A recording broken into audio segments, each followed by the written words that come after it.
ஜனவரி மாதம் முதல் ration card வைத்துள்ள அனைவருக்கும் 1000 ரூபாய் மகளிர் உரிமைத் தொகை வழங்கப்படும் என அமைச்சரான KKSSR அறிவித்துள்ளார். பெண்களின் வாழ்க்கை தரத்தை உயர்த்தவும் பெண்களின் உழைப்புக்கு கொடுக்கும் அங்கீகாரமான மாதம் 1000 ரூபாய் என ஆண்டுக்கு 12,000 ரூபாய் வழங்கப்படும் திட்டமானது 2023ஆம் ஆண்டு செப்டம்பர் மாதம் 15ஆம் தேதி அண்ணா பிறந்த நாளில் முதலமைச்சரான MK ஸ்டாலினால் தொடங்கி வைக்கப்பட்டது.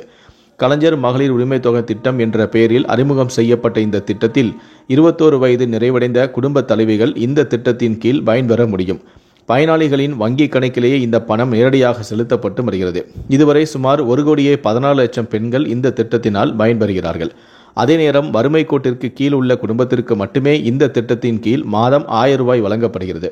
குடும்பத்தில் யாராவது ஒருவர் 4 சக்கர வாகனம் வைத்திருந்தாலோ அல்லது குடும்பத்தில் யாராவது ஒருவர் வருமான வரி தாக்கல் செய்தாலோ விண்ணப்பம் நிராகரிக்கப்படும்.